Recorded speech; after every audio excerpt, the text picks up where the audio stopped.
What up, guys? So, like I said in the last video, I still had some stuff I wanted to talk about. And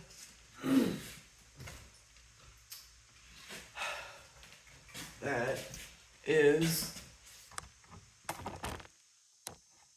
Sorry, dog. So, a couple things about me. A little bit of a perfectionist.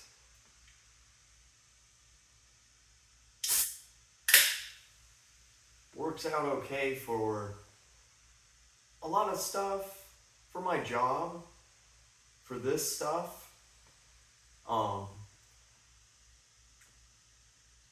I have to set up everything, every frame.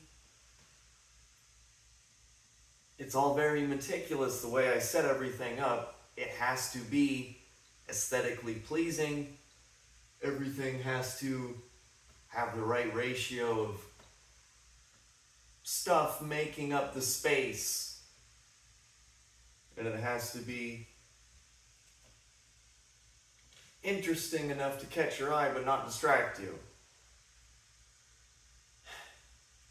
I am a bit of a perfectionist and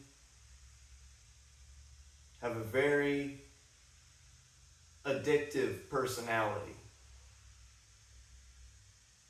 It has really fucked me up and bit me in the ass in the past. But it's one of those things that if you are that way and you have that type of personality,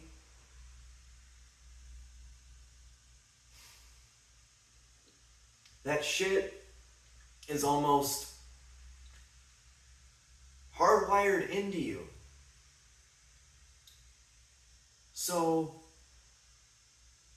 your only option really is to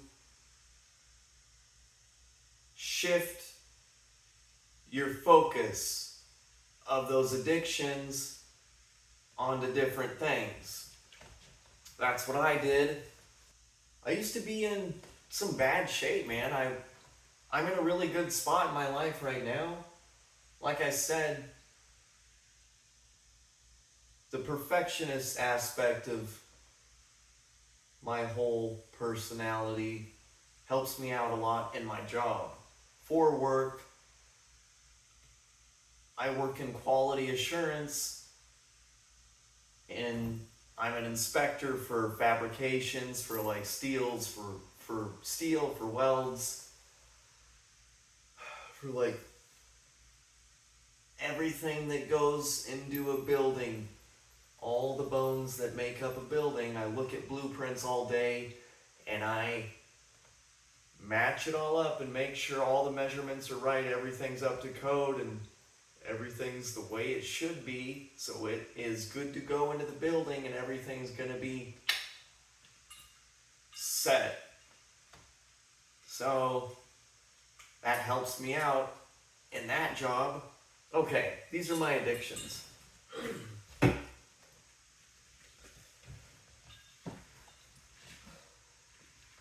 Nicotine. We're in Idaho, so more nicotine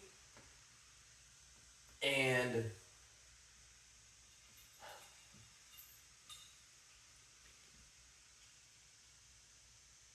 clothes, nice things.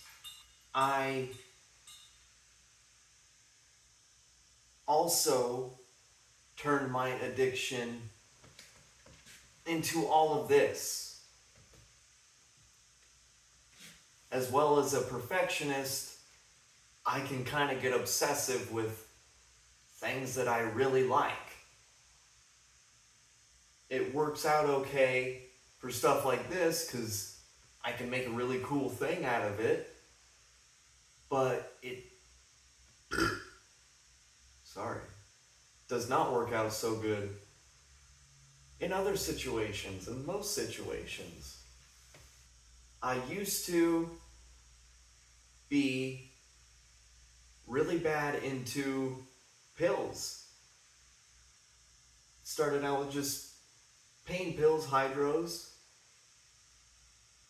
Got into Percocets and Oxys. Then went from like snorting them and then putting them on foil and smoking them, and then at that point you're like, well shit, you can't find any of that. Where's the black tar, dog? Because when you get to that point, you know what's fucked up? You do it and you're like, well, where's the oxys?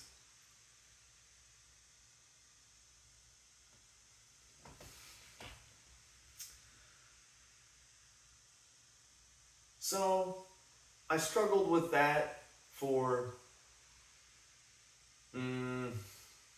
4 years, 4.5 years. And I mean, that shit is so destructive, man, for a lot of reasons.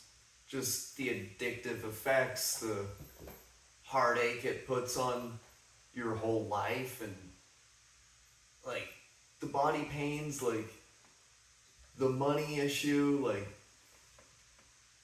man, if any of you guys are going through that shit, I feel for you. And if you are in that situation, just to kind of conclude everything, your only option really, when you're at a certain point, you have to leave the whole situation, dude. You have to remove all the opportunities out of your reach, because it just gets to a point that you're not able to say no to that shit because of all the reasons that I said. It just always is like, so much easier to choose that option. So you kind of got to just cut everybody off and get out of that situation, put yourself in a whole new setting, and then after that, you can come back to the same setting, same people and stuff, but it takes like a couple years, man. And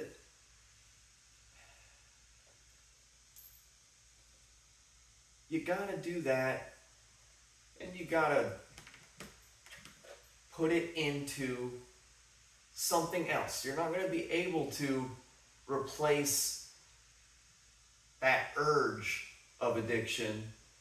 You're just gonna have to put all of that into something else, something hopefully productive.